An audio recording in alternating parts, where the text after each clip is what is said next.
Bom dia, pessoal. Como vão? Tudo bem? A Martina, você tá aqui no online?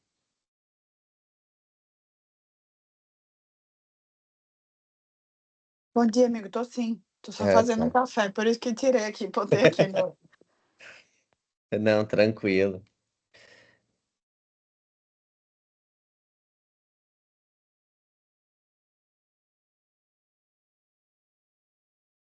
Estão todas aqui, Marlon. Oi? Estão Estão todos, todas. né? Ah, não, tranquilo. Deixa eu só ver um negócio aqui. Ah,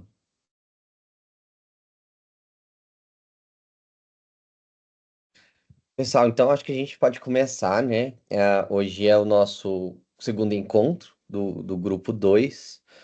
E aí também no final desse mês de junho, nós do grupo 3 também vamos apresentar. Então, só para a gente relembrar que nesse mês de junho nós temos duas reuniões, né? Essa, né, inicial e também na último sábado do mês, para o grupo 3, que é o meu grupo, se apresentar. E aí a gente terminar, né? Apresentar o material para a professora Cláudia no mês de julho, né? Referente ao nosso dossiê temático das COPs. E finalzinho, né, de primeiro semestre é sempre uma correria, não é verdade? Estava até brincando com, com o Thiago, né? Semanas de provas, finais de artigo, trabalho, todas aquelas empolgações que a gente vai pegando no mês de janeiro e fevereiro, deságua tudo no mês de junho e julho. Mas, assim, é sempre essa correria, sempre satisfatório, a gente vai prosseguindo. Então, para continuar na reunião, meninas, fiquem à vontade para começar a apresentação do grupo de vocês, né? E aí vou passar a palavra para Letícia e começar a apresentação. Letícia, Bom dia, bom dia. A Yasmin vai compartilhar a apresentação?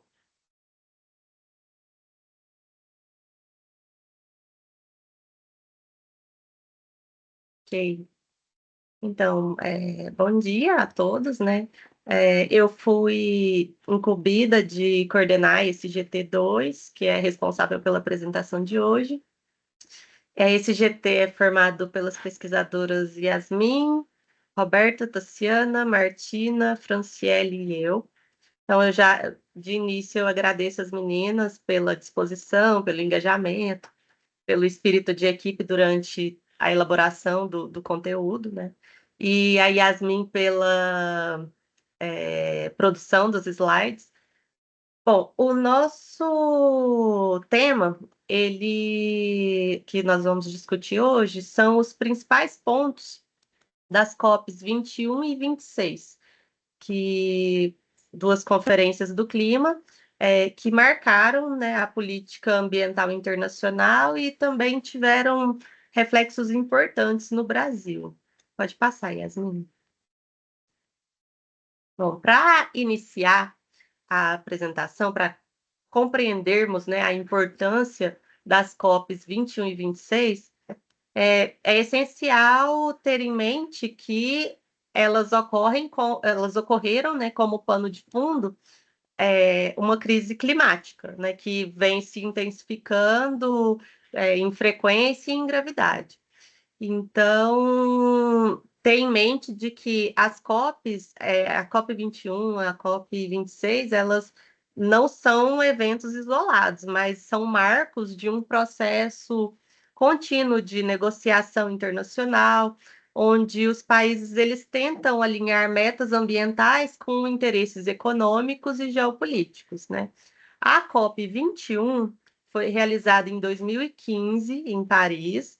Ela aconteceu em um momento de relativo otimismo internacional.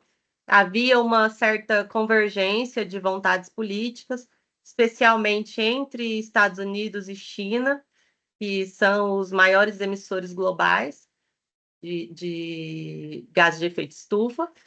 E isso foi determinante naquele momento para destravar acordos, né? O então presidente dos Estados Unidos na época, o Barack Obama, ele teve um papel central impulsionando o que ficou conhecido como o legado climático de sua gestão. Então, essa forte atuação diplomática criou um ambiente necessário para alcançar um acordo global que não foi possível anteriormente em Copenhague, em 2009, né? Então, em 2021 foi possível, pelo menos na teoria, formalizar o Acordo de Paris. Já em 2026, na COP26, em 2021, o cenário já era um pouco diferente de 2015, da COP21, né? O mundo ele enfrentava ainda os reflexos da pandemia do Covid-19, muitas desigualdades socioeconômicas acentuadas em virtude da pandemia, né? E a crise do clima se agravando. E a necessidade de uma recuperação econômica verde, ela pairou ali no centro dos debates, né? Essa conferência também marcou o retorno dos Estados Unidos ao Acordo de Paris, após a saída durante o governo de Trump, né, nesse período anterior à COP26. E com o Joe Biden, ele tentou, de certa forma, reposicionar o país como líder climático. Mas, entretanto, esse retorno ele foi acompanhado de muitas incertezas, especialmente diante da persistente desigualdade entre os países do norte e do sul global, e isso, em especial, na hora de assumir os compromissos climáticos concretos, né?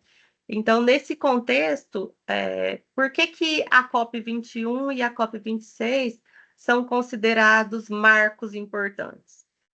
Porque elas sintetizam dois momentos cruciais. Primeiro, a formalização de um novo regime climático global, e 6 anos depois, o desafio de torná-lo efetivo diante de um cenário político mais complexo e de uma urgência climática ainda maior. Então, nos próximos slides, nós vamos explorar como essas conferências se estruturaram, quais as metas foram estabelecidas, os objetivos, os avanços obtidos e também as lacunas que ainda permanecem abertas, né? Então, dando continuidade, a Martina vai tratar sobre o Acordo de Paris. Bom dia, gente. Todo mundo reunido aqui no sábado para falar um pouco desse tema que é importante. Afinal, já já vamos ter outra COP, né? E essa aqui no Brasil, lá em Belém, que também, assim, né? A gente já conversou sobre isso, né? A gente vê como é importante essas reuniões, porque afinal são direcionadas muitas políticas importantes para a questão da mitigação, adaptação, a questão das mudanças climáticas, mas a gente vê muita contradição também, né? Então, lá nessa COP21, que foi em 2015, em Paris, o que é que teve, né? Então, foi um tratado, assim, desenvolvido como, na verdade, um sucessor do Protocolo de Quioto, porque o Protocolo de Quioto foi um marco, né? Representar, assim, na questão do enfrentamento às mudanças climáticas. Ele foi assinado lá em 97, teve muitas críticas, mas, assim, ele conseguiu, por exemplo, ter uma redução das emissões de gases de efeito estufa em 20% se comparado à década de 90. Então, assim, foi um tratado que mereceu muitas críticas, porque teve uma problemática que foi diferente do Acordo de Paris, porque o Quioto só pensava na redução dos países desenvolvidos, então foi uma baixa adesão quanto a isso. E aí veio o Acordo de Paris e pensou de uma maneira mais igualitária, mais no sentido da igualdade, assim, respeitando as desigualdades. Porque o Acordo de Paris também, né, traz que os grandes responsáveis pelas emissões no planeta são os países desenvolvidos, né? São 55% de 55 países, ou seja, os outros, menos de 30%, é do outro grupo global, assim, que é muito menor, se a gente for pensar, né?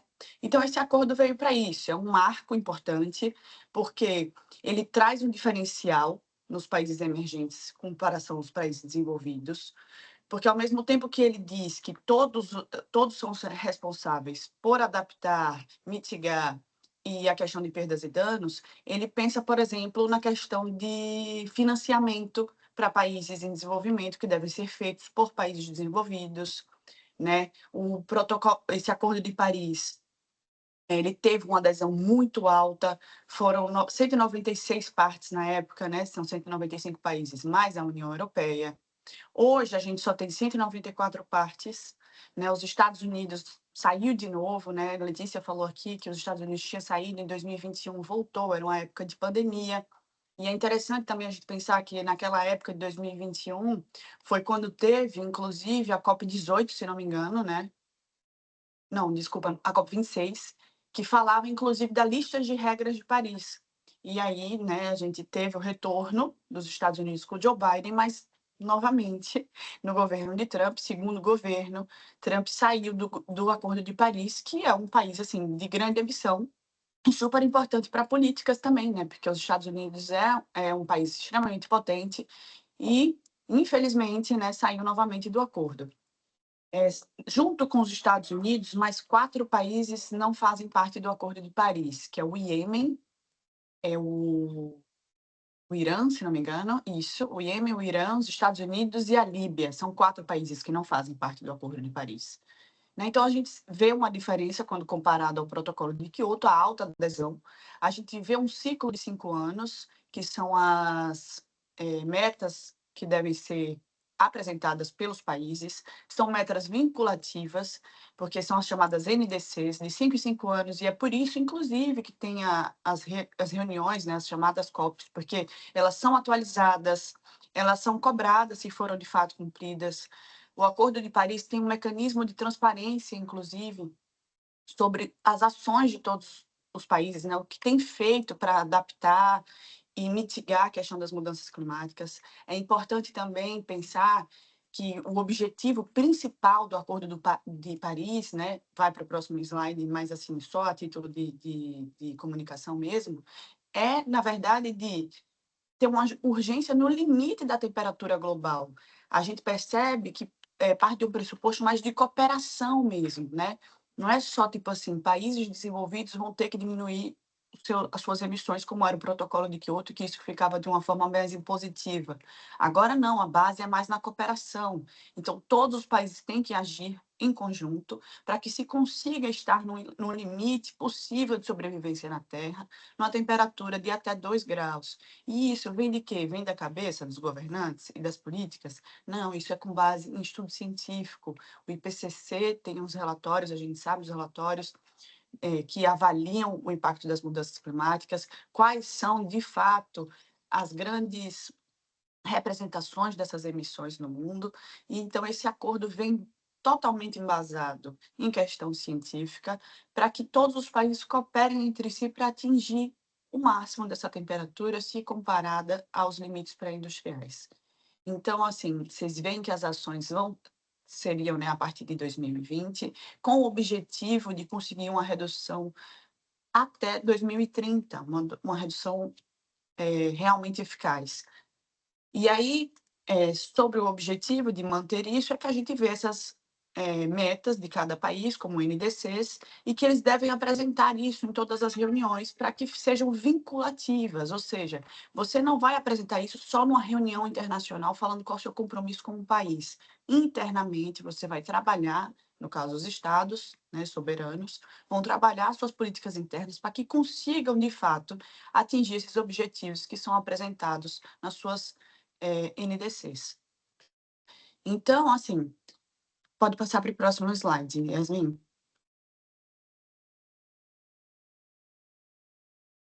Ah, isso. Eu já até dei um pouquinho aqui do briefing, né, que é esse funcionamento, que são ciclos de 5 anos. As contribuições vão sendo apresentadas e são acompanhadas pelos próprios países e pelas demais partes.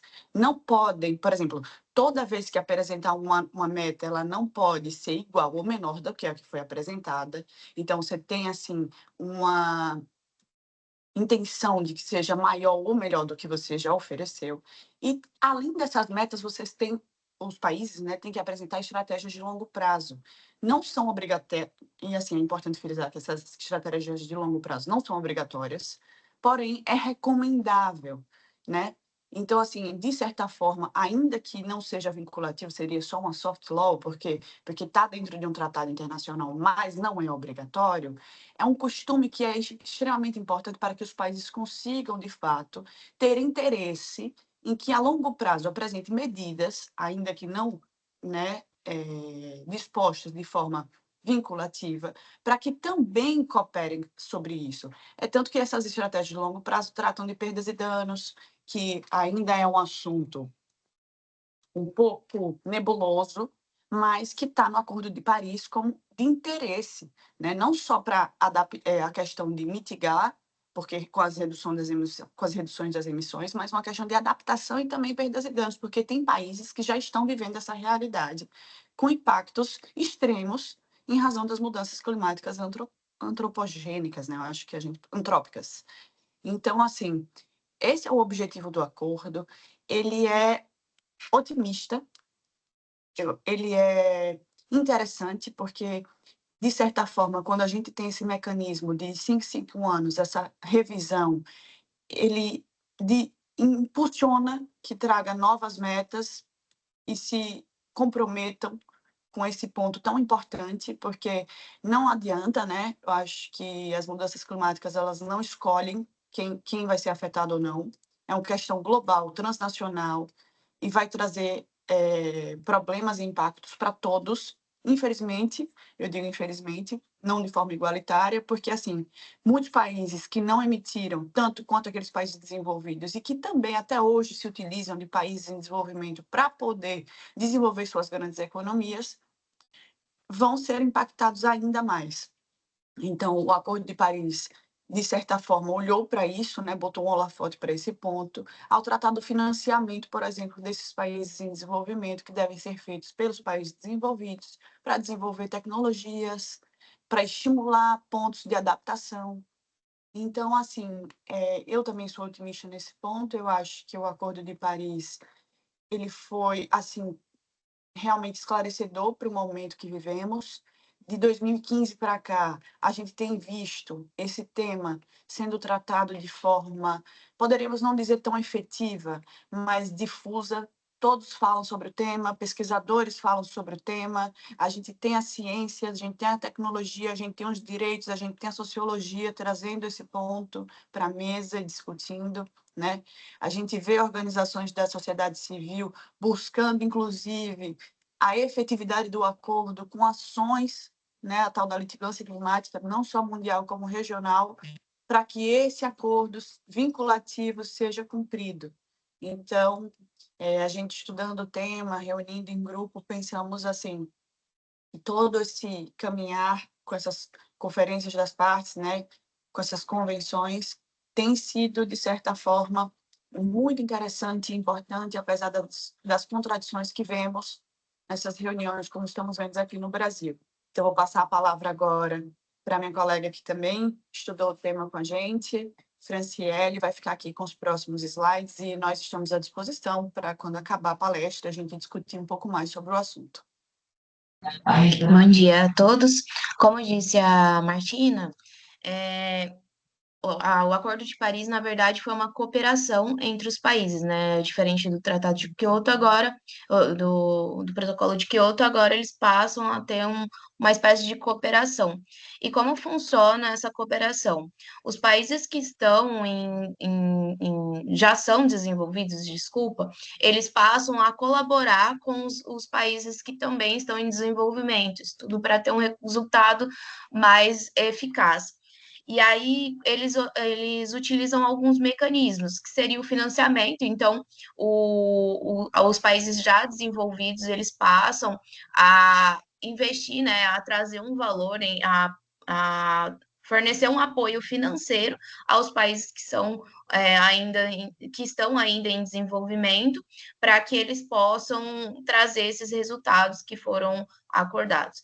Eles também têm o investimento nas tecnologias, que é um mecanismo que acelera o desenvolvimento e traz também as transferências de tecnologia entre esses países, né, que fazem parte do acordo, e eles também têm ênfase na capacitação dos países que estão em desenvolvimento. Então, quando eles não têm acesso, eles capacitam eles para que eles estejam preparados para as mudanças climáticas aí que possam acontecer. Pode passar, Yasmin.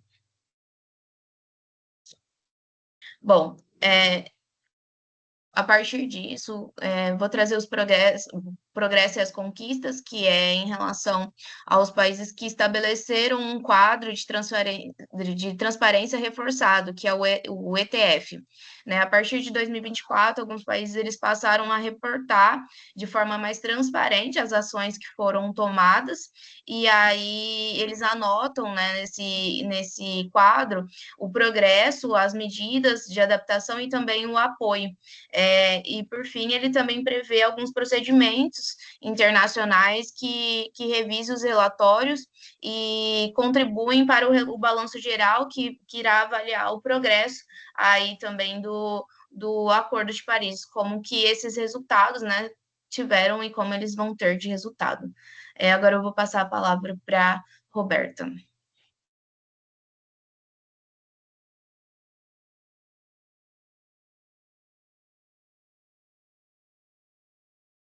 Não tá dando para ouvir. Roberta tá online aqui? Tá, ela tá tentando falar, mas não tá saindo som. Roberta, eu acho que não tá saindo seu som. Não, ainda não. Também não.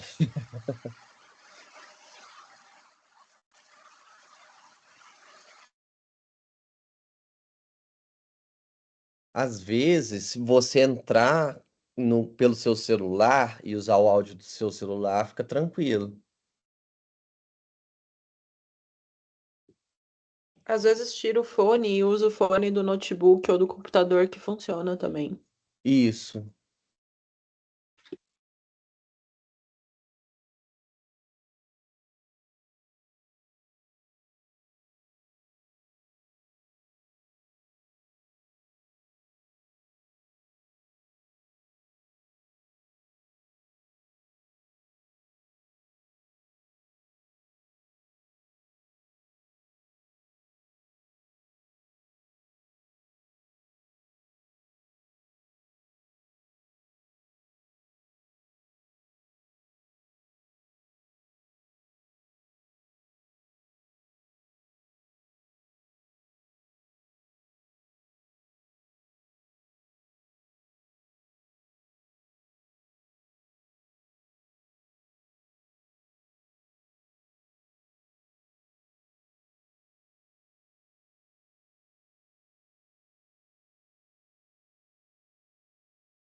Ó, Roberta voltou. Vamos Oi. ver se. Ah, deu certo. Agora estamos ouvindo. Certo, eu não Deu. eu tava no computador, agora eu entrei pelo celular, tá? Tranquilo. Ai, pronto. Então, voltando aqui, eu vou falar sobre os resultados positivos do Tratado de Paris. E, segundo consta, tem produzido uma revolução contínua nos impactos como a gente lida com as emissões de carbono e sustentabilidade. Houve o surgimento de soluções contínuas de baixo carbono em novos mercados, busca por alternativas mais limpas, que impulsionou, né, a inovação de uma maneira geral, tecnologias como a captura e o armazenamento de carbono, eletrificação de processos industriais, uso de biocombustíveis mais avançados e novas oportunidades econômicas que daí são consequentes, né? O estabelecimento também crescente de metas da neutralidade de carbono. Cada vez mais países e empresas têm se comprometido com essas metas de carbono zero, muitas até 2050. que impacta as cadeias produtivas, investimentos, políticas públicas para essa transição sustentável. No caso do Brasil, a gente acompanhou também uma regulamentação em 2024 que instituiu o Sistema Brasileiro de Comércio de Emissões de Gases de Efeito Estufa, que regulamenta o mercado de carbono. E aí, voltando, outro impacto também positivo diz respeito a soluções zero carbono que se tornam competitivas. Setores que antes dependiam fortemente de combustíveis fósseis estão passando pela mudança significativa e energias renováveis, com baterias avançadas e hidrogênio verde, estão se tornando opções economicamente mais viáveis. E aí a expectativa é que isso ajude a reduzir emissões de segmentos que representam até 25% das emissões globais. Outro impacto positivo se relaciona ao maior progresso nos setores de energia e transporte, o avanço na geração de energia solar e eólica, junto com o crescimento dos veículos elétricos, que tem sido acelerado a transição para um mundo menos dependente do carbono. Investimentos em infraestrutura para carregamento de carros elétricos, uma melhoria na eficiência energética, mostra que esse é um caminho viável e contínuo também.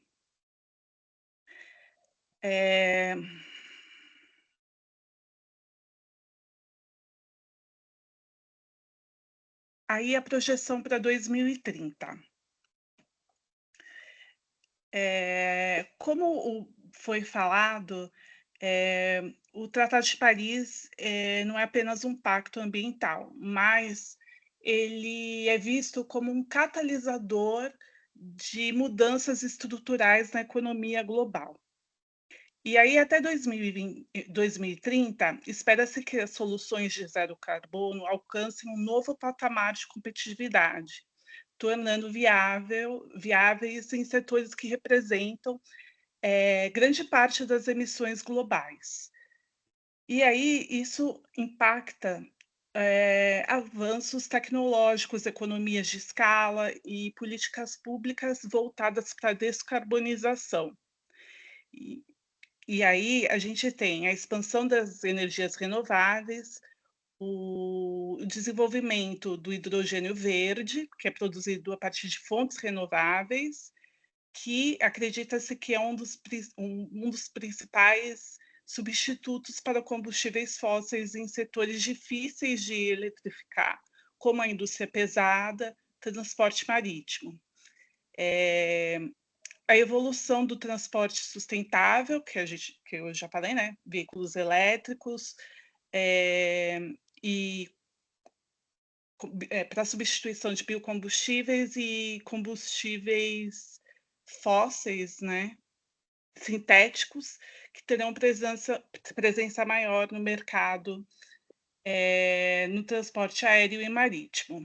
A industrialização mais sustentável, os processos industriais, eles estão revendo a cadeia produtiva, principalmente fabricação de aço e cimento.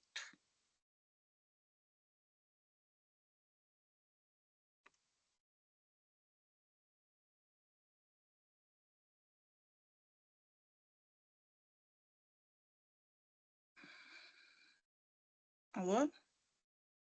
Oi? Pode continuar. Ai, desculpa, achei que eu tivesse caído. Então, aí acredita-se que um dos maiores desafios hoje é a necessidade de uma ação global mesmo para atingir as metas do Acordo de Paris, com a necessidade de aumento massivo da ação climática para atingir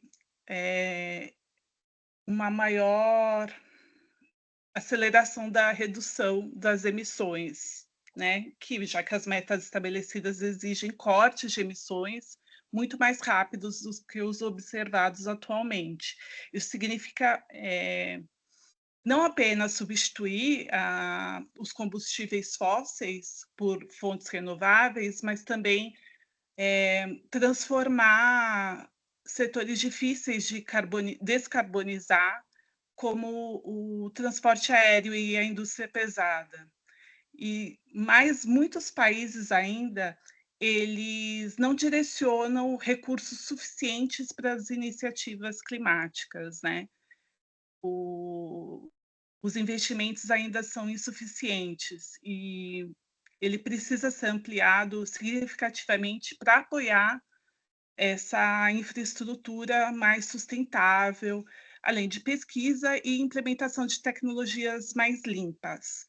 E aí, claro, né, por trás precisa de vontade política para a regulamentação, maior comprometimento dessas nações para avançarem na definição de metas do carbono zero e políticas mais eficazes, até de fiscalização, para gerar resultados concretos.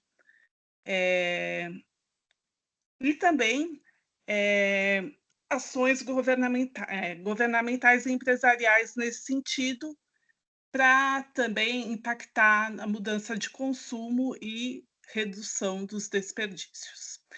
E aí agora podemos ir para o próximo slide. O objetivo do Acordo de Paris, e a gente viu que para esses impactos acontecerem, foram estabelecidos metas ambiciosas, né? Número 1, o objetivo manter o aumento da temperatura média global bem abaixo dos 2 graus, acima dos níveis pré-industriais. Então, esse limite foi definido para evitar os piores efeitos do aquecimento global, com eventos climáticos extremos, elevação do nível do mar, impactos na biodiversidade. E aí, essa meta exige uma redução significativa das emissões de gases de efeito estufa e uma transição acelerada para fontes de energias renováveis. E aí, o segundo, buscar esforços para limitar o aumento da temperatura, também a 1,5 graus acima dos níveis pré-industriais também, porque estudos científicos indicam que manter o aquecimento abaixo desse 1,5 grau pode reduzir drasticamente os riscos para os ecossistemas e comunidades vulneráveis. Eu encerro aqui a minha apresentação. Bom dia, gente. Agora eu vou começar a falar sobre a COP26. Só que antes de falar da COP26 especificamente, eu vou falar do Pacto Verde Europeu e explicar por que ele foi tão importante de ser abordado na COP26. Basicamente, esse pacto foi a resposta da Europa para o Acordo de Paris, né? Foi o pacto que definiu exatamente o que eles iam fazer, quais são os objetivos e quais são as metas deles e como eles iam chegar lá. E essas metas, elas acabaram sendo muito, muito ambiciosas. Eles, entre elas, a principal, na verdade, meta era tornar a União Europeia neutra em carbono até 2050. E aí eles iam fazer isso reformulando leis antigas, com foco no clima, e criando novos padrões para as áreas de economia circular, renovação de edifícios, biodiversidade, agricultura e inovação, que são as áreas que foram faladas justamente, como as meninas apresentaram no Acordo de Paris, especialmente as áreas mais difíceis de você fazer essa transição energética, né? Então, as metas mais ambiciosas foram nessas áreas. Depois que esse pacto foi aprovado, um ano depois, né, essa lei European Climate Law foi aprovada para poder garantir que as emissões de gases do efeito estufa sejam 55% menores em 2030 do que elas foram em 1990. E esse pacote de leis também foi chamado de Fit for 55, né? E entre as principais metas, como eu falei, era diminuir a dependência de combustíveis fósseis, como as meninas já falaram, e tentar transformar os setores que mais precisam dessas energias de combustíveis fósseis em outras, para que eles dependessem de outros tipos de energia. E essa era uma das mais difíceis, porque os combustíveis fósseis, querendo ou não, eles acabam sendo muito eficientes no quesito economia, né? Para essas indústrias. Então, foi muito difícil que a indústria aceitasse esse pacto verde e as leis que estabeleceram essas limitações. Basicamente, o lema desse pacto era tornar o continente, a União Europeia, o principal bloco que fosse neutro no clima.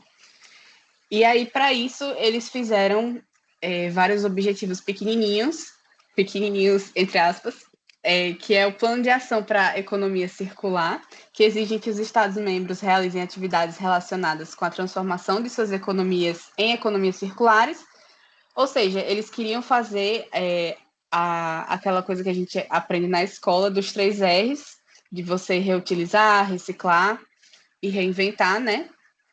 Só que isso numa forma sistemática, né? Eles queriam fazer isso em todas as etapas da linha de produção para poder tornar essa economia sempre girando. O outro objetivo é a revisão de todos os instrumentos políticos relevantes relacionados com o clima, especialmente com uma revisão da diretiva relativa à tributação da energia, que analisa atentamente os subsídios aos combustíveis fósseis e as isenções fiscais. De novo, a questão da aviação e do transporte marítimo. Então, eles não iam só falar, as indústrias têm que diminuir ou então iniciar a transição energética, mas eles iam colocar isso na lei para mudar realmente a como seria tributado as indústrias que utilizassem mais combustíveis fósseis do que investissem na transição energética, para tentar ter um incentivo econômico também e tentar melhorar essa eficiência. Aí, outra estratégia que eles adotaram foi de mobilidade sustentável inteligente. Então, além deles colocarem o ônus nas indústrias para que elas reduzissem a utilizar os combustíveis fósseis, eles também queriam melhorar a questão do transporte público no continente, tanto incentivando a população a usar outros meios de transporte, seja ônibus, ou transporte coletivo, ou bicicleta também, mas também incentivando a compra de carros elétricos, ou utilizando trens também. E o último objetivo, que resume, é a estratégia florestal, que é o reflorestamento eficaz, a preservação e a restauração florestal na Europa. Esse daí é clássico, né? Sempre vem com aquela ideia de replantar o que foi desmatado e etc., para diminuir as emissões. E aí a gente entra nas políticas, que é a parte de como esses objetivos eles vão ser alcançados. Eu separei 7 políticas, que na verdade são todas as políticas que eles adotaram. A primeira é energia limpa, que foi uma das mais ambiciosas, priorizar a eficiência energética, desenvolver um setor baseado em recursos renováveis, garantir um fornecimento energético acessível e ter um mercado energético totalmente integrado, internalizado e digitalizado. Basicamente, esse daqui, como eu falei, eles tentaram trazer várias frontes diferentes para essa transição energética, não colocando o ônus somente em um setor, não dizendo somente, as indústrias têm que melhorar e se virem para melhorar isso.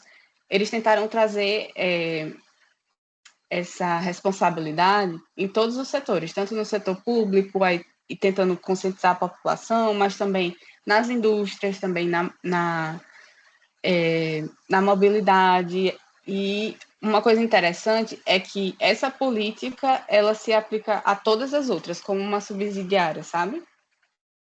Quando eu for falar das outras, todas elas citam essa política como a base, porque em todas as outras, de alguma forma, estão relacionadas com essa questão da energia.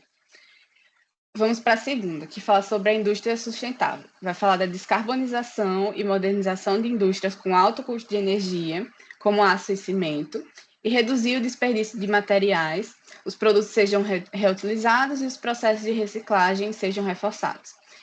Essa daqui é uma mistura de duas, que é da economia circular, que eu falei no slide anterior, com essa parte da reutilização, da reciclagem, e a primeira parte é justamente a política da energia limpa, como eu falei. Na terceira política, a gente tem construção e renovação, que é basicamente outra indústria que utiliza muito essa questão, no caso, que emite muito gás de efeito estufa, que é a construção em geral. E aí, a política principal é utilizar métodos de construção energeticamente eficientes, como a proteção climática dos edifícios, o aumento da digitalização e a aplicação de regras relativas ao desempenho energético dos edifícios. Isso aqui está mais relacionado, por exemplo, com a questão do aquecimento das casas ou resfriamento, que é uma das grandes causas do aquecimento nas áreas urbanas, né? Que acaba sendo um ciclo vicioso. Quanto mais as pessoas precisam resfriar sua casa ou aquecer a sua casa, mais o lado de fora fica quente, e aí as pessoas precisam mais ainda utilizar o ar-condicionado, por exemplo. Então, eles estavam tentando desenvolver edifícios que utilizassem a natureza a seu favor, como utilização de sombras, de árvores, para não ter que ficar utilizando tanto resfriamento interno, ou então priorizando a passagem do vento também.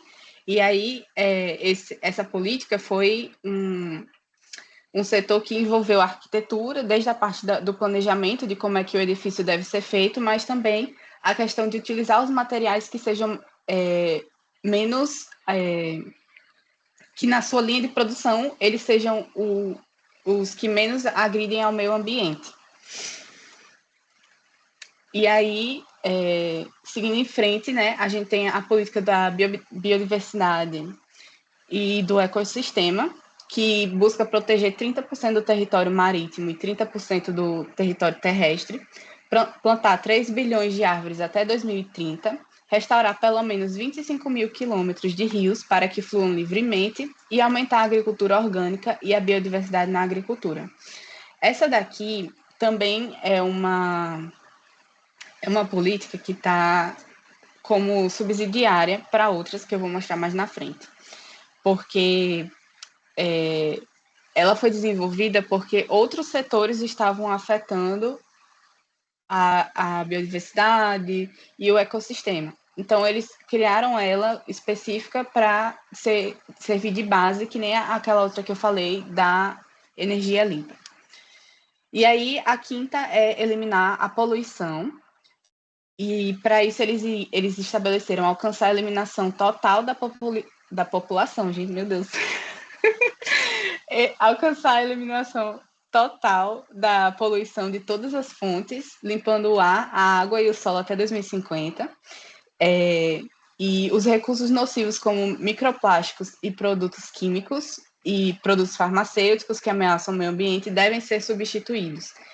Ela está relacionada muito também com o objetivo da economia circular, para garantir que tanto os produtos que já estão no mercado, eles sejam reciclados, mas para evitar que novos produtos muito poluentes entrem no mercado novamente.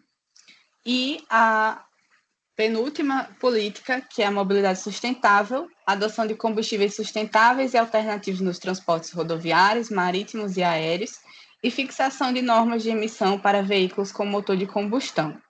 E também disponibilizar soluções alternativas sustentáveis às empresas e ao público, que é, como eu falei, está muito ligado com a primeira política, que é da energia limpa. E a última política que eu vou apresentar aqui, eu decidi separar ela porque ela foi a que mais teve repercussão. Esse vídeo aí que está passando é de vários protestos que os fazendeiros e todo o pessoal que trabalhava com agricultura estavam fazendo em todo o continente europeu. Esses vídeos são de vários países diferentes. Basicamente, essa política era focada na agricultura especificamente. E, junto com a política que eu falei que da energia limpa, que era a mais ambiciosa, eu acho que essa daqui ainda era um pouco mais, porque ela trazia muitos ônus para o pessoal da agricultura, sem trazer um retorno. Enquanto o da energia, eu falei que eles estavam buscando dar isenção se você fizesse a transição e incentivos econômicos, né, para as indústrias poderem fazer essa transição de forma mais suave, sem impactar tanto. Nessa política aqui, basicamente os agricultores tinham que arcar com tudo e se virem, porque eu não tenho o que fazer para te ajudar. E o pior de tudo é que os agricultores da União Europeia tinham que arcar com tudo isso, mas os concorrentes de outros países não. E aí foi um dos principais motivos pelo qual houve esses protestos, porque eles tinham que encarecer os produtos deles, porque eles tinham que arcar com todas essas mudanças, mas os fornecedores de fora podiam continuar com os mesmos preços, e isso acabou trazendo muito prejuízo para os agricultores. Inclusive, essa política aqui é um dos principais problemas que está inibindo a União Europeia de fazer o acordo com o Mercosul, né? Porque justamente como a gente é muito forte na agricultura, se a gente fizesse esse acordo, pelo menos o pessoal da União Europeia enxerga dessa forma, iria prejudicar mais ainda os agricultores.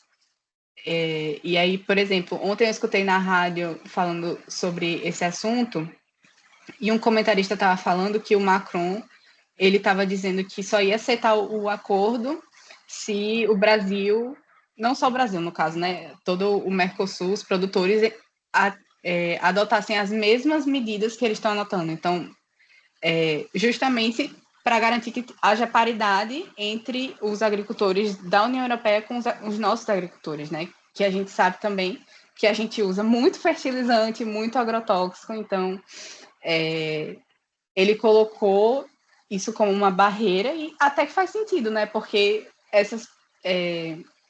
a diferença é muito grande do que eles precisam fazer para estar de acordo com a lei, do que a gente precisa fazer. Pode falar, Martina.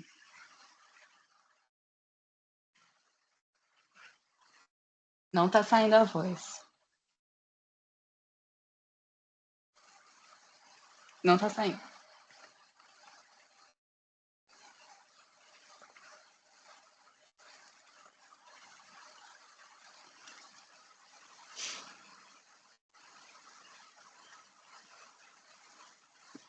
Tá bom, vou continuar então, depois você fala. Enfim, depois dessa introdução toda sobre essa política, eu vou falar exatamente quais foram as coisas que os agricultores, coitados, precisavam, coitados, entre aspas, né? Precisavam aderir. Eles precisam usar 4% das terras aráveis deles para fins não produtivos e reduzir o uso de fertilizantes em 20%. Basicamente, esse trecho aí foi o que eles mais protestaram contra, né? Porque quanto será que 4% impacta na colheita deles? E reduzir o uso de fertilizantes em 20% também, com certeza, impacta demais no lucro deles, né? No lucro final. Enfim, apesar de fazer essa mudança, eles não podiam encarecer os alimentos para garantir que as opções mais saudáveis chegassem até os consumidores e chegasse de uma forma que eles pudessem comprar.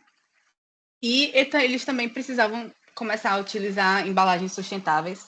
Então, além deles mudarem a produção deles, eles tinham que dar um jeito de enviar isso para o consumidor com o mesmo preço de antes e ainda fazer embalagens sustentáveis e mudar toda essa logística deles. Então, dá para ver o ônus que eles causaram nisso, e não tinha nessa política não tinha nenhum incentivo por parte do governo, né? Enfim, tornar 25% da agricultura da União Europeia orgânica até 2030, reduzir em 50% o uso de pesticidas, reduzir o uso de fertilizantes. Isso aqui está repetido, né? Eu já tinha botado aqui. Mas, enfim, reduzir a escassez de nutrientes em pelo menos 50%, reduzir o uso de antimicrobianos na agricultura e na aquicultura em 50%, criar uma rotulagem sustentável de alimentos e reduzir o desperdício de alimentos em 50%. Enfim, é muita coisa que eles tinham que fazer, né? E aí, essa foi uma das políticas mais bem pensadas nesse sentido de colocar um monte de ônus, porque a agricultura estava causando muito problema. Ela era o principal motivo de poluição da água da União Europeia, o principal motivo da perda da biodiversidade, do desmatamento, das florestas, e, se eu não me engano, era a segunda indústria que mais causava as emissões. Então, por isso que eles focaram mais e foram mais agressivos nessas políticas na agricultura, porque ela causava problema em todos os outros setores. E era uma dos que tinha os números maiores. Enfim, vamos lá. Para terminar essa parte, né? Então, esse pacto ele foi extremamente importante, porque ele foi a resposta da União Europeia para o Acordo de Paris.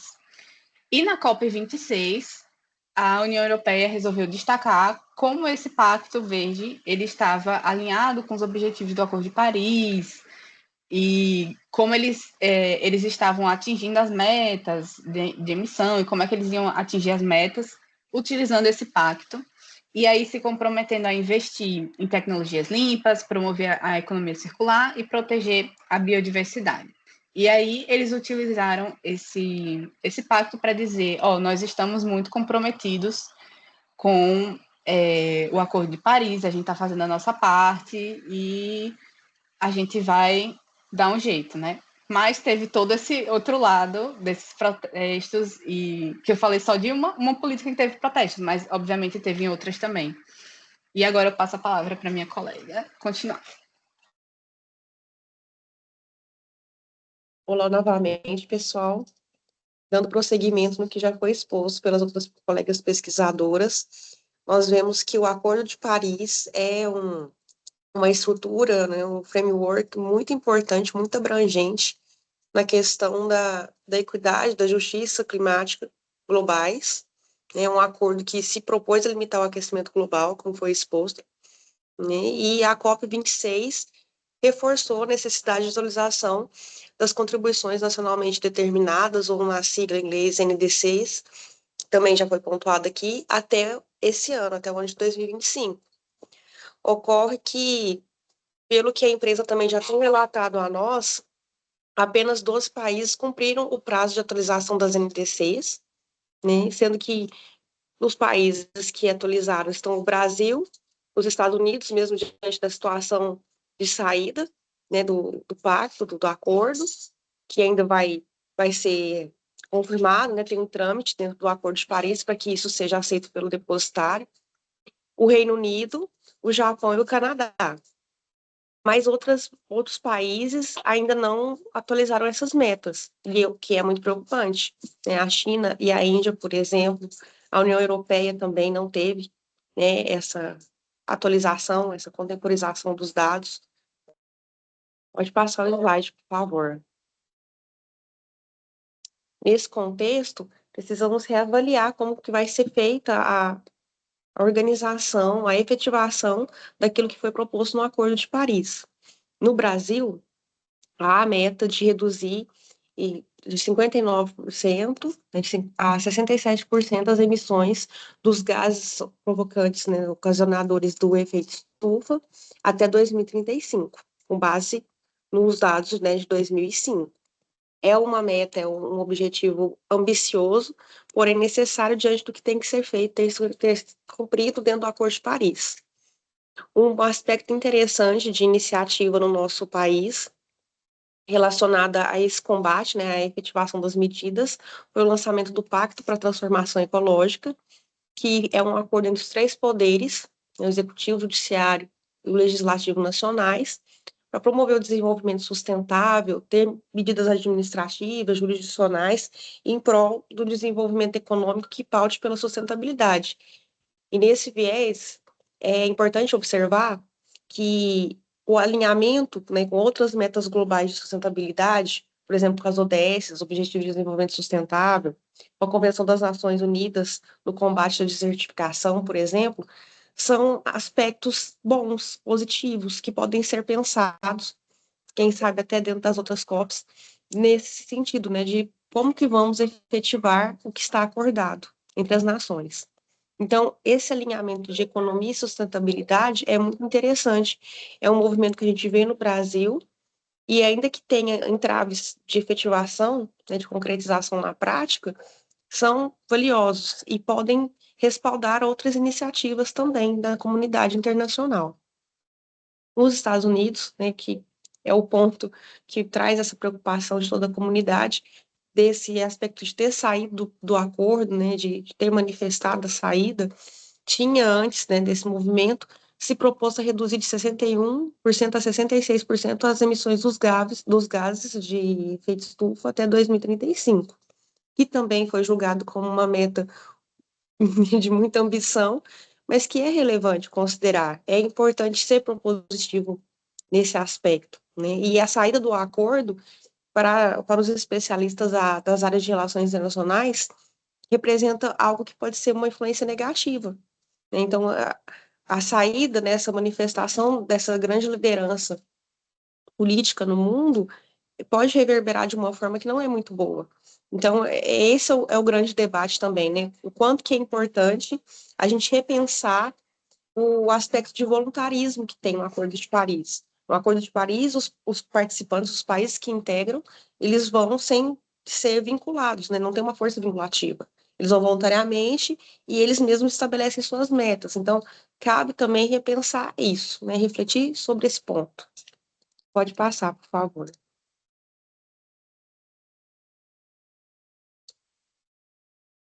Diante do que foi exposto, o que nós podemos entender como uma perspectiva atual, tanto no cumprimento do Acordo de Paris, quanto nesses debates da temática ambiental. Dentro do PNUMA, que é o Programa de Nações Unidas para o Meio Ambiente, que é um programa da ONU que visa informar, capacitar, inspirar as nações, né, no cumprimento dos temas de justiça ambiental, né, de regulação ambiental, o mundo ainda caminha para o aquecimento, né? Ainda há dados que mostram isso, ainda há muito a se fazer nessa jornada. Há a previsão de uma redução, né, que é uma necessidade de reduzir esses gases, né, de efeito estufa, 57% das emissões globais até 2035, dentro dessa perspectiva internacional. E há esses entraves que nós já citamos aqui, esses problemas práticos de realização dessas metas, embora já hajam iniciativas aqui e acolá nesse ponto.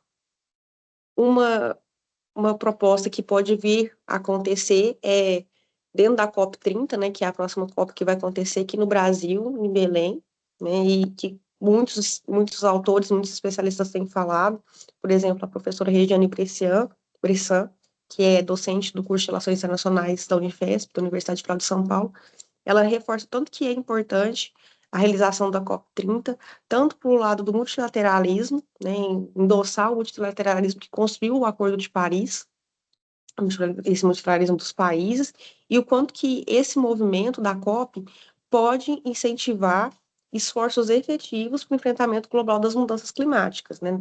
Pensar na transição energética, por exemplo, e até mesmo como que a gente vai instrumentalizar certas proposições que já tinham sido colocadas na COP28, por exemplo. Na COP28 falou-se do afastamento dos combustíveis fósseis. Então, agora na COP30, vamos pensar quais são as estratégias que vamos aplicar para que isso aconteça. Por exemplo, não quer dizer que vai ser uma pauta, mas é nesse sentido, de trazer ideias, de trazer aquilo que já foi estabelecido e de como vamos ter ferramentas, mecanismos para que isso aconteça. A expectativa é que haja, então, um maior comprometimento dos países e até mesmo do Brasil, né, nessas ações, e que essas ações sejam coordenadas, né, entre todos. Se nós temos alguns que não conseguiram atualizar, como que podemos fazer isso? como que podemos ser mais cooperativos nessas atividades. E o Brasil, nesse contexto, pode figurar como uma liderança climática regional e global. Então, nós podemos nos associar à União Europeia, nós podemos nos associar a outros países também daqui, né, da região sul, global, para isso, justamente, tanto países em desenvolvimento quanto países que já ascenderam economicamente, tratar dessa pauta com muito mais cuidado e com um enfoque de prática mesmo. Então, quais são os próximos passos possíveis, cabíveis? A ter mais avanços, né? Aqui a gente vê que existem avanços pontuais, igual o próprio tratado, né? O próprio Pacto para a Transformação Ecológica que tem no Brasil. É uma iniciativa muito boa, mas ainda é insuficiente em escala global para realizar tudo que tem que ser feito. Nem por isso é invalidado. Reconhecemos a importância, né? Como bem colocado aqui todo o tempo. Todas as iniciativas, todas as posturas governamentais, todas as políticas públicas nesse sentido, o debate com a sociedade civil organizada, principalmente, né, o que nós, enquanto população, podemos reivindicar e fazer, é de suma relevância para que isso tudo aconteça, para que o acordo prevaleça e que a gente possa, inclusive, debater mais pautas e crescer. Mas ainda não é tão suficiente, né? As metas atuais não garantem a redução, né, de 1,5% do aquecimento global que foi proposto. Então, precisamos estimular ações, né, com urgência e ações que sejam, de fato, colaborativas até a COP30 para que tudo continue progredindo.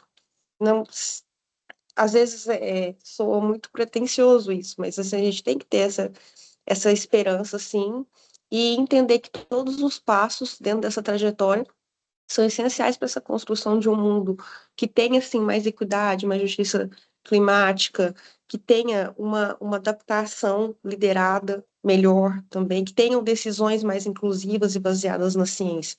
Isso nós precisamos reivindicar e persistir. Agora eu passo a palavra para a próxima colega falar sobre os outros assuntos relacionados. Então, agora caminhando já para os debates, né, para o encerramento, é importante a gente ter essa comparação crítica entre as COPs que foram aqui tratadas, a 21 e a 26, para entender a trajetória da questão das mudanças climáticas e o enfrentamento dela e as limitações, né, nos últimos anos. Bom, primeiro, a natureza das conferências. A COP21, ela foi um divisor de água histórico, foi um momento de construção do Acordo de Paris, foi um marco diplomático, sem dúvida, sem precedentes, que conseguiu reunir 195 países, mais a União Europeia, em torno de metas comuns para conter o aquecimento global. O foco ali era o consenso, tinha um otimismo, um clima de cooperação internacional. Já a COP26, em Glasgow, em 2021, ela foi uma tentativa para operacionalizar esse Acordo de Paris, da COP21, ou seja, ela tentou implementar o que ficou no papel. Entretanto, apesar das altas expectativas, os resultados eles ficaram muito aquém do necessário, né? Tivemos avanços, mas também retrocessos e lacunas enormes, né? Em ambição, financiamento e a própria verificabilidade do cumprimento das metas. Com relação aos compromissos e ambições, na COP21, tivemos as NDCs, né? Cada país ele apresentou voluntariamente as suas metas, mas não teve mecanismos coercitivos, então isso permitiu flexibilidade e também criou um sistema de baixa capacidade de cobrança. Na COP26, houve um esforço para tornar essas metas mais ousadas, né? Especialmente no setor de energia e na eliminação do carvão, mas ainda sem um caráter vinculante. Então, os países eles prometeram mais, mas ainda com pouca responsabilidade legal e mecanismos frágeis de verificação. Em muitos casos, os planos climáticos nacionais eles não eram compatíveis com o limite de 1,5 graus Celsius. O cenário geopolítico, contexto também político também mudou muito, né? Em 2015 tinha um espírito de multilateralismo, os Estados Unidos e a China estavam cooperando, a Europa articulava uma certa diplomacia climática e os países em desenvolvimento eles negociavam com uma voz mais ativa. Já na COP26, realizada pós-pandemia, teve o retorno dos Estados Unidos no período que ele ficou fora do Acordo de Paris e agora saiu novamente. Então, o cenário ele foi de maior fragmentação internacional. Então, assistimos ali na COP26 disputas explícitas entre países do norte e do sul global, sobretudo com relação aos temas de financiamento climático, perdas e danos, justiça ambiental. Muitos países em desenvolvimento, especialmente africanos e insulares, eles denunciaram naquele momento promessas vazias, enquanto as potências elas continuavam e continuam a financiar combustíveis fósseis, né? E pode passar, Yasmin. Então, encerrando a nossa apresentação, é importante a gente também ter em mente o papel do Brasil e do Sul global e os desafios estruturais, né, que atravessam essas negociações climáticas, né? O Brasil, na COP21, ainda estava no governo da Dilma, ele teve um papel ativo e propositivo, estava mais alinhado ao grupo dos países em desenvolvimento, mais comprometido com o multilateralismo climático. Tinha uma credibilidade e uma diplomacia ambiental em ação ali naquele momento. O Brasil ele se posicionava como uma ponte entre os blocos, com responsabilidade, mas exigindo uma justiça, né, histórica. Já na COP26, o contexto mudou. Sob o governo do Bolsonaro, o Brasil adotou uma postura defensiva, a credibilidade abalada internacionalmente, tivemos muitos retrocessos ambientais internos, desmatamentos recordes na Amazônia, o esvaziamento das instituições ambientais, né? E uma retórica de confronto com ONGs e com os outros países. Então, isso comprometeu a nossa autoridade como uma liderança climática. E aqui cabe destacar que as demandas do Sul Global, como financiamento, justiça climática e adaptação, elas continuam sendo sistematicamente desatendidas, né? O Sul é cobrado por metas que não têm condições de cumprir, enquanto o Norte falha em cumprir promessas básicas de apoio e não cumprem. Então, as COPs, mesmo com seus avanços, é um espaço importante de negociação, de discussão, elas revelam desigualdades profundas, né? Há uma assimetria de responsabilidades e capacidades, né? Quem causou mais danos históricos é quem tem mais poder político e financeiro. E é também quem mais protela a ação real. Ainda faltam mecanismos punitivos eficazes, não existe sanções claras para os países que descumprem as suas NDCs, ou continuam a financiar combustíveis fósseis. O fenômeno do greenwashing ele se intensificou a uma escala absurda. Várias promessas feitas por empresas e governos têm sido pouco verificáveis, vagas ou simplesmente irreais, servindo mais para uma imagem do que para uma transformação verdadeira, uma transformação estrutural.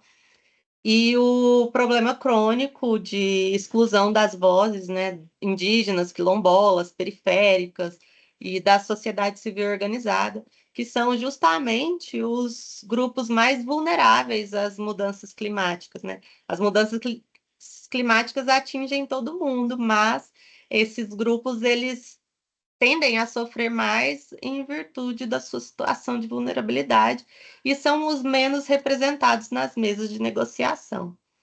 Então, agora, esse momento de encerramento, ele, na verdade, é mais um chamado a uma reflexão crítica aqui, né? Há alguns questionamentos. O que significa justiça climática? É apenas uma compensação financeira ou envolve reparar injustiças históricas, garantir inclusão social e respeitar saberes tradicionais? Quem que está pagando a conta da transição energética? São os países do Sul, que devem sacrificar o crescimento econômico, ou as potências do Norte, que precisam rever os seus modelos de produção e de consumo? E o Acordo de Paris, ele está funcionando? Apesar dos avanços normativos, né, das tentativas, os compromissos atuais eles não são suficientes para conter o aquecimento abaixo de 1,5. Segundo o PNUMA 2024, nós estamos a caminho de um aquecimento de 3,1 graus Celsius, o que é catastrófico para a humanidade e para a biodiversidade global. Então, a governança climática ela precisa ser mais equitativa, vinculante e solidária. A COP ela não pode ser apenas uma vitrine de compromissos simbólicos, enquanto a ação real, né, ela continua lenta, desigual e centrada em interesses econômicos, né? Então, aí estamos aí próximos à COP30. E é importante a gente ter em mente de que, enquanto não enfrentarmos as raízes estruturais da crise climática, nós continuaremos promovendo ajustes marginais em um sistema que, no fundo, ele é ambientalmente insustentável e socialmente injusto, né? A justiça climática não pode ser só um conceito, é uma urgência. Vamos seguir aos debates, obrigada.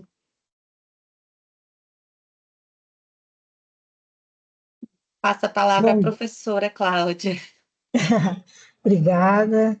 Bom dia a todos e a todas. Sem palavras para agradecer por essa apresentação extremamente criteriosa, completa e competente que vocês fizeram. Os slides estão muito esclarecedores e, além de estarem muito bonitos, e também o conteúdo, né, e as exposições foram excelentes, extremamente completas e complexas, porque conectaram duas conferências, né, das partes e explicaram muito bem a relação que existe entre elas. E devido ao adiantado da hora, eu não vou tecer maiores considerações, porque a exposição foi muito completa e realmente foram excelentes, né, Marlon? Concordo, parabéns às meninas. E eu vou passar o debate para quem está assistindo aqui, porque pode ser que algum membro, algum pesquisador tenha alguma dúvida e queira dialogar com as expositoras. Abrimos, então, o espaço para os questionamentos a partir de agora.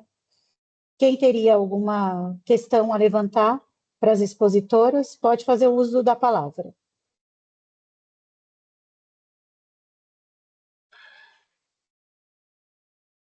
Silêncio absoluto. A Martina está tentando falar, Martina, mas não está conseguindo. É verdade, ela não conseguiu mais conectar o som. Que pena. Quer mandar no grupo? Não for muito, né? Muita coisa para escrever. Se você quiser mandar no grupo, Martina, eu leio aqui sua observação ou seu questionamento. Enquanto isso, eu falei com a Letícia, né? E diante da qualidade da exposição, dos slides e do conteúdo, eu pergunto se vocês concordam em colocarmos essa exposição, né, no site no canal do YouTube do projeto, se vocês concordam em enviar os slides para nós publicarmos no Instagram do GC, claro, fazendo a referência a todas vocês que são as responsáveis por terem preparado essa exposição e esse conteúdo. Eu vou autorizar as pessoas aqui no lobby, só um minuto. Professora, eu consultei as meninas e todas, unanimamente, com unanimidade, autorizaram a divulgação do material. E obrigada, né, pela possibilidade disso. Eu acho que o intuito do grupo, do projeto, é esse mesmo. Gente, Tá. vocês conseguem me ouvir agora? Agora sim, Martina, pode falar. Eu vou publicar, então, os slides no Instagram do projeto. O Instagram permite 10 slides por vez, eu vou fazendo uma sequência de publicações. Não sei quantos slides vocês têm ao todo, depois eu vejo. E vou publicar a gravação no canal do YouTube do projeto. Muito obrigada. Martina, pode falar. Gente, eu consegui ligar do celular para falar. Nossa, horrível aqui meu som. Na verdade, eu só ia contribuir com a fala de Yasmin, porque eu vi que ela comentou sobre o problema. Espera que eu estou me ouvindo 2 vezes. Sobre a questão dos agricultores e pecuaristas, né, na União Europeia. E, assim, não é que eles, né, propriamente dito, tinham um problema de equidade com as pessoas que seriam, na verdade, com as pessoas que exportam, né, produtos para a União Europeia. Aqui no Brasil, por exemplo, eu lembro que eu trabalhava numa empresa que era exportador da agropecuária, e o grande problema do Brasil era conseguir cumprir aquelas políticas, porque elas eram extremamente bairristas, né? Olha que interessante essa perspectiva que Yasmin trouxe aqui. Teve esses protestos dentro da União Europeia dos agropecuaristas e dos agricultores falando que a régua era muito alta, mas para o sul global a régua era ainda maior, porque lá, por exemplo, eles tinham incentivos, né? E se pensar, são emissores históricos que conseguiram estar desenvolvidos hoje por conta dessa exploração, estavam exigindo do sul global, e cai perfeitamente no que Letícia falou aqui sobre a questão de justiça climática, caía na gente, né, do sul global, porque era completamente bairrista. Então, teve várias reuniões de grupos de coalizão da agropecuária brasileira, não só pelo ponto de exportação, mas como, por exemplo, as políticas internas de conseguir averiguar essa questão do desmatamento para cumprimento daquele protocolo verde lá na União Europeia era completamente difícil, porque até os próprios agricultores familiares não conseguiam cumprir o que era determinado no Pacto Europeu. Então, assim, mais uma vez a gente vê que não há uma equidade, né? Que é respeitar a igualdade e a desigualdade e as desigualdades, né? Dentro da sua desigualdade. Então, assim, na verdade, olha que problemático, né? Essa questão interna, mas principalmente externa. Mais uma vez, a gente sai atrás na corrida, né? Na largada. É mais só para contribuir. Excelente intervenção, como sempre. Quero agradecer mais uma vez e chamar a atenção para uma questão muito importante, né? O sistema das NDCs, ele possibilita que cada país faça constitua ali suas metas de acordo com as suas possibilidades. E se nós não vemos o estabelecimento das NDCs com comprometimento e responsabilidade por conta dos estados, então, que avanço nós podemos ter se já existe, né, essa possibilidade de cada país, cada estado fazer estabelecer o seu comprometimento de acordo com as suas possibilidades. Então, isso deixa uma margem muito aberta para os estados se comprometerem com responsabilidade. E mesmo assim, de uma COP para outra, nós vemos poucos avanços, né? E como nós estamos estudando as conferências das partes, fica fácil perceber que a cada COP, basicamente, os mesmos temas voltam para o debate e há muita resistência de se avançar nessa agenda. Então, enfim, fica aqui esse comentário, mas acho que as meninas já foram bastante completas em suas exposições. Mais uma vez, parabéns, muito obrigada. A cada dia eu fico mais feliz de ver essas exposições aqui no nosso grupo, e como vocês estão evoluindo e o grupo está evoluindo coletivamente, então realmente é uma alegria e sensação de missão cumprida aqui. E fico muito animada com a publicação que virá em decorrência de tudo isso, todo esse trabalho que nós estamos desenvolvendo aqui, né? Então, meus parabéns, se alguém... Eu estou fazendo essa reunião do celular, está difícil, estou quase sem bateria, mas se alguém puder tirar uma fotinha de nós, seria ótimo. Depois manda para mim. E acho que é isso. Muito obrigada, meus parabéns. O Marlon fez a lista de presença para mim hoje. Eu estou com o meu computador totalmente travado e assinem a lista de presença, não se esqueçam, em breve comunicarei vocês a inserção desta exposição no canal do YouTube, compartilhem com seus grupos e com suas redes, e verão as publicações lá no Instagram do GC também. Queria acrescentar que nós estamos fazendo agora, com a ajuda da Yasmin Camila, uma iniciativa dela, nós estamos fazendo uma série de publicações também em relação a mudanças climáticas, da disciplina do professor Raimundo Nonato, da Federal do Rio Grande do Norte, e nós fizemos a primeira, e vamos fazer uma sequência de publicações agora, por conta do ativismo da nossa pesquisadora Yasmin Camila, que vem se envolvendo bastante também com a nossa pesquisa, e está aqui hoje, né, uma aluna da graduação, fazendo uma exposição com alunas de mestrado, de doutorado, e corajosamente se envolvendo aí nos debates do grupo. Então, parabéns a todos os graduandos, mestrandos, doutorandos, mestres e doutores. Obrigada, Marlon, pela ajuda. Parabéns, Letícia, pela condução com excelência deste grupo, que fez essa apresentação hoje, e a todas as expositoras. Letícia, então, tem a palavra para considerações finais.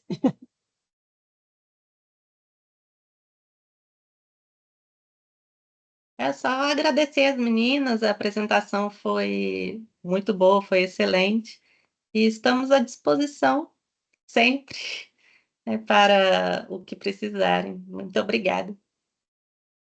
Obrigada, parabéns a todas pela evolução de suas exposições e comprometimento. Abraço. Bom final de semana a todos e a todas. Foi sensacional. Obrigada, Gente, pessoal. obrigada. Bom final de semana.